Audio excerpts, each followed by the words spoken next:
نحمدہ نصلی علی رسولہ الکریم اما بعد فاعوذ باللہ من الشیطان الرجیم بسم اللہ الرحمن الرحیم۔ السلام علیکم، میں ہوں آپ کا ہوسٹ محمد مقصود اور آپ دیکھ رہے ہیں ہمارے official channel voice of Islam for student. امید کرتا ہوں کہ تمام طلباء اور طالبات خیر و عافیت سے ہوں گے۔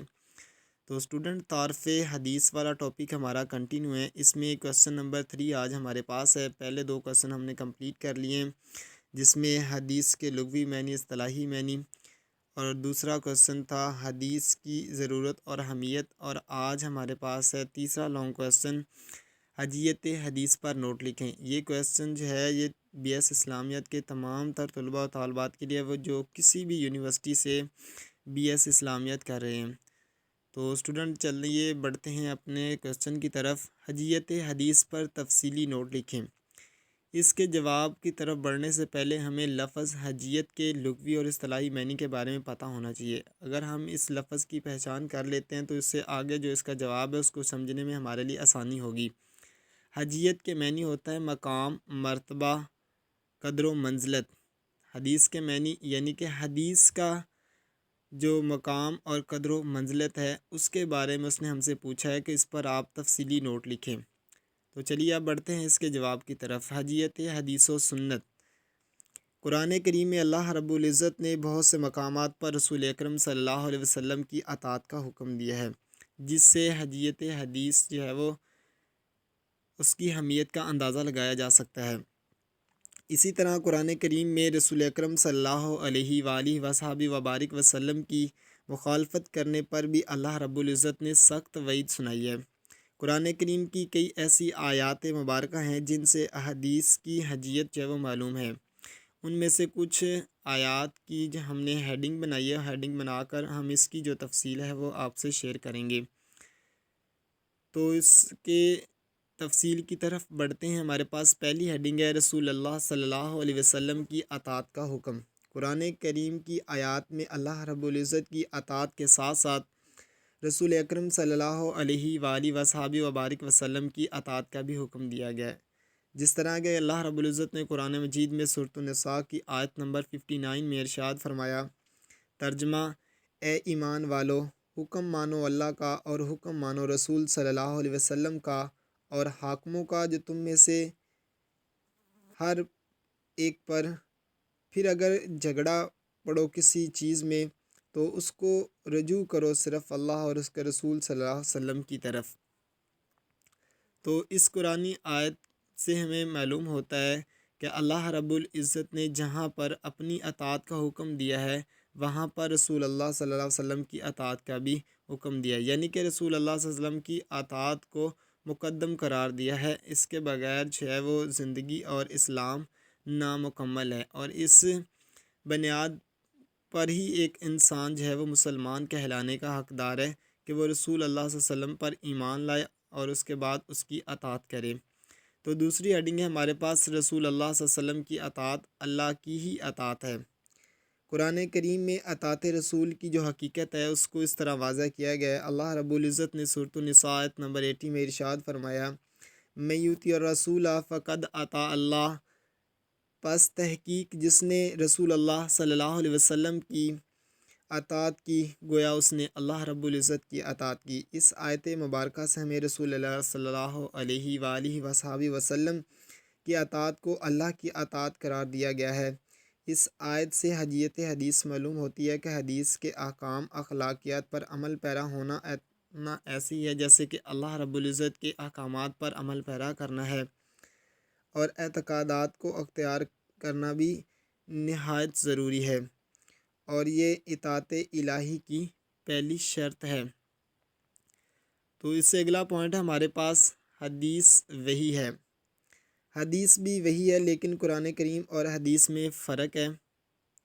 قرآن کریم کی آیات کی تلاوت کی جاتی ہے جبکہ حدیث کی تلاوت نہیں کی جاتی، جس طرح کہ اللہ رب العزت نے سورۃ النجم آیت نمبر 3 اور 4 میں ارشاد فرمایا، وَمَا يَنطِقُ عَنِ الْهَوَىٰ إِنْ هُوَ إِلَّا وَحْيٌ يُوحَىٰ، اور وہ نہیں بولتے اپنے نفس کی خواہش سے مگر یہ کہ جو حکم انہیں بھیجا جاتا ہے۔ تو اس آیت مبارکہ سے ہمیں معلوم ہوتا ہے کہ رسول اکرم صلی اللہ علیہ وسلم کی زبان سے نکلنے والا ہر لفظ جو ہے وہ اللہ رب العزت کی طرف سے ہوتا ہے، وہ اپنی من مرضی سے کچھ بھی بیان نہیں کرتے، جو بھی ہوتا ہے وہ من جانب اللہ ہوتا ہے۔ تو آپ صلی اللہ علیہ وسلم جو کچھ فرما رہے ہیں وہ سب کا سب کہاں سے ہے؟ وہ اللہ کی طرف سے ہے۔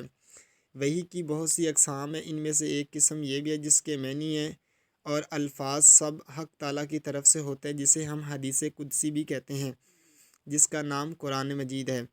دوسری وہ کہ جو صرف اللہ تعالیٰ کی طرف سے نازل ہوتے ہیں، حضور صلی اللہ علیہ وسلم اس کو معنی اپنے الفاظ میں ادا کرتے ہیں، جس کو ہم حدیث اور سنت کا درجہ دیتے ہیں۔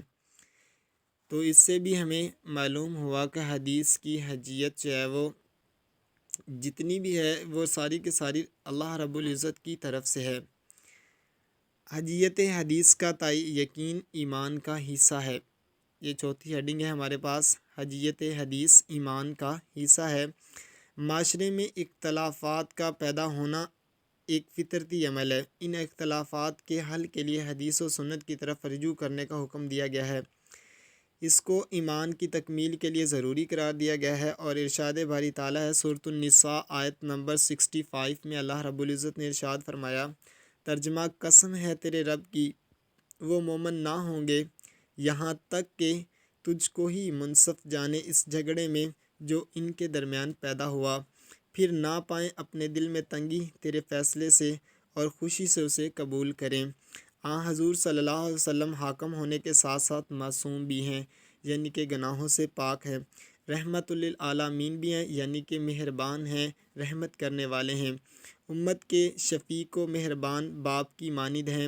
اسی لیے تعلیم دی گئی ہے کہ جب بھی کسی بھی معاملے میں کسی بھی مسئلے میں باہم اختلاف پیدا ہو جائے تو فریقین کا فرض ہے کہ وہ رسول اکرم صلی اللہ علیہ وسلم کے حکم بنا کر اس کا فیصلہ حاکم بنا کر اس کا فیصلہ کروائیں، اور پھر آپ کے فیصلے کو دل و جان سے تسلیم کریں۔ تو اس سے بھی حدیث کی حجیت ثابت ہوتی ہے کہ رسول اکرم صلی اللہ علیہ وسلم جو بھی فیصلہ کریں گے وہ اللہ رب العزت کے حکم کے مطابق ہی کریں گے۔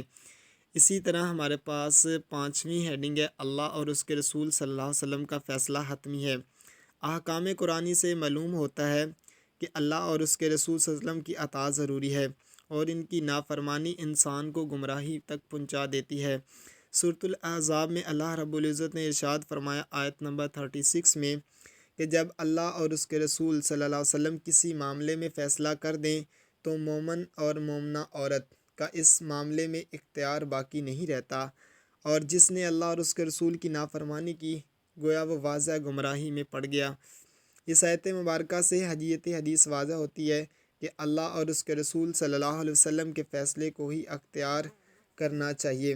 اللہ اور اس کے رسول صلی اللہ علیہ وسلم کے حکم سے روح گردانی کی کوئی گنجائش نہیں ہے، اگر کریں گے تو گمراہی ہے، کفر ہے۔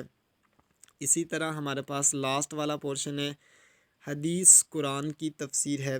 قرآن کریم کے کئی احکامات ایسے ہیں جن کی تفسیر، تشریح اور تعبیر کی ضرورت پڑتی ہے، کیونکہ قرآنی احکام اصولی اور اجمالی شکل میں ہمارے پاس موجود ہیں۔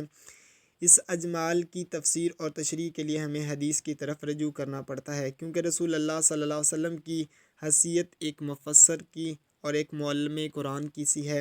اس کے بارے میں قرآن مجید میں ہی اللہ رب العزت نے سورۃ النحل آیت نمبر 44 میں ارشاد فرمایا، اور اتارا ہم نے تجھ پر یہ قرآن تاکہ آپ کھول کر بیان کر دیں لوگوں کے سامنے وہ چیز جو ان کی خاطر اتاری گئی۔ اس آیت مبارکہ میں نبوت کی ذمہ داری بیان کی گئی ہے کہ آپ صلی اللہ علیہ وسلم قرآن کی تفسیر اور تشریح فرما دیں۔ اس آیت مبارکہ سے حجیت حدیث معلوم ہوتی ہے کہ اس کو ماننا اور اس پر عمل کرنا ضروری ہے، اور اس کے بغیر دین کی تکمیل نہیں ہے۔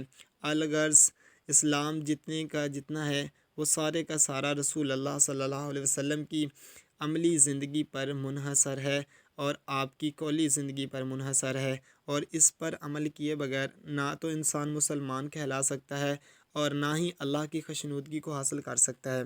تو ان تمام تر پوائنٹ سے واضح ہوتا ہے کہ حجیت حدیث جو ہے وہ قرآن کی روشنی میں ثابت ہے، اور اس پر عمل کرنا نہایت ضروری ہے، اور یہ ہمارے ایمان کا حصہ ہے۔ اس کے بغیر جو ہمارا تو اسٹوڈنٹ ان تمام تر پوائنٹ کا مطالعہ کرنے کے بعد ہم اس نتیجے پر پہنچے ہیں کہ حجیت حدیث و سنت جو ہے وہ قرآن سے بھی ثابت ہے۔ تو قرآن مجید کی جتنی بھی عملی اور تفسیر ہے اور تشریح ہے وہ رسول اللہ صلی اللہ علیہ وسلم کی زندگی ہے، تو اس کو مانے بغیر ہم اسلام کو نہ تو سمجھ سکتے ہیں اور نہ ہی اس پر عمل پیرا ہو سکتے ہیں۔ اور اگر ہم عمل پیرا نہیں ہوں گے، سمجھ نہیں سکیں گے، تو اللہ رب العزت کی خوشنودگی کو بھی حاصل نہیں کر سکیں گے۔ تو اگر اللہ رب العزت کی خوشنودی حاصل کرنی ہے تو ہمیں رسول اللہ صلی اللہ علیہ وسلم کی اطاعت کرنی ہوگی اور اسے دل و جان سے تسلیم کرنا ہوگا۔ تو میں یہاں پر حجیت حدیث کے ریلیٹڈ اپنے الفاظ یوں بیان کروں گا کہ جس طرح سورج کا مشرق سے نکلنا زندگی کی علامت ہے، اسی طرح رسول اللہ صلی اللہ علیہ وسلم کی حدیث پر عمل کرنا بھی اسلام اور مسلمان ہونے کی علامت ہے۔ اگر ہم اسلام کے احکام کو عملی جمع پہنانا چاہتے ہیں تو رسول اللہ صلی اللہ علیہ وسلم کی زندگی کو مشعل راہ بنانا ہوگا اور ان کے احکامات کی پیروی کرنی ہوگی۔ تو اسٹوڈنٹ آج کا ہمارا یہ لانگ کویسچن حجیت حدیث پر تفصیلی نوٹ لکھیں مکمل ہوا۔ امید ہے کہ آپ کو یہ ہماری چھوٹی سی کاوش پسند آئی ہوگی اور اپنی رائے کا اظہار لازمی کیجیے گا۔ اور اگر آپ کو یہ سوال اچھا لگا ہے اور مزید اس طرح کے اور سوال آپ سننا چاہتے ہیں تو ہمارے official channel voice of Islam for student کا وزٹ کریں، اور نیکسٹ ویڈیو میں ملتے ہیں، تب تک کے لیے اللہ حافظ۔